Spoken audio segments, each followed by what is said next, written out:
کتونکو سلامونه دا مهال زه سی ټي تاڼه کې موجود یم اس ایچ او سی ټي عمران خان او دغه شانتې حکمت شاه خان صدریاب چوکۍ انچارج دی. په لوی مقدار کې دغه هیروین نیولې شوي دي. په دې به معلومات اخلو تاسو ته دا پته وي چې د خلکو تعلق چې کوم دی د جمرود سره دی. اس ایچ او صاحب لږ معلومات را لرا کې دا څه دي. بسم الله الرحمن الرحیم. دا خو مونږ ته اطلاع وه چې یاره داسې چرس په وافر مقدار کې به دا چې کوم دی د جمرود نه منتقل کېږي پنجاب ته. په دې باندې بیا مونږ لاړو په صدریاب چک پوسټ باندې ناکبندي وکړله. نو دا یو موټر کار دی چې د هغه نمبر دی 3836 آلټو مهران. هغه چې رالاړه نو دا مونږ ودروله. دې نه مونږ کسان راکوز کړلو. یو پکې دا بابا دی، یو دا بل کس دی. نو موټر کار تلاشي مو واخیستله. نو په هغې کې د خفیه خانو نه 1149 سمثینګ 12 کیلو چرس برآمد شو. دا هم تپوس وکړه د نه. نو دوی چې دا مونږ جمرود کې راغستي دي او دا مونږ پینډۍ ته وړو. هغه کوم کسان چې دي انشاءالله د هغې خلاف هم مونږ کار شروع کړی دی.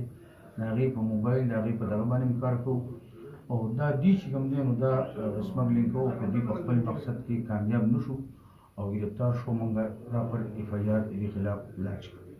یو عربي ووایي دا څومره دي او دا چرس دی دا 1149 ګرام سمثینګ 12 کیلو چرس دی. دا دوی چې کوم دی نو په دې موټر کار کې په خفیه خانو کې دوی ایښي دي او دا دوی پنجاب ته سمګل کول.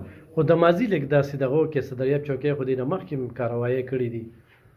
صدریاب چک پوسټ باندې چونکې دا انټري پوینټ دی د ډسټرکټ چارسدي، نو په دې باندې ډېر ښه ناکبندي زموږ نه شته. دا د دې خلکو ته پته ولګي چې هېڅ قسمه غلطه اکټیویټیز په دې راځي نو دا حل وي. دا حکمت شاه خان یو قابل پولیس افسر دی. دی چې کوم دی دن رات لګي، خواري کوي، محنت کوي، انفارمیشن یې وي. نو چې دا د خلکو ته پته وي چې داسې هېڅ قسمه انلیګل اکټیویټیز ونه کړي، یعنې دا پوزیشن کې وي. روډ نوم دې څه دی او دا کوم ځای او بابا تاسو د کوم ځای؟ جمرود یې. دا هم چېرته وړل بابا؟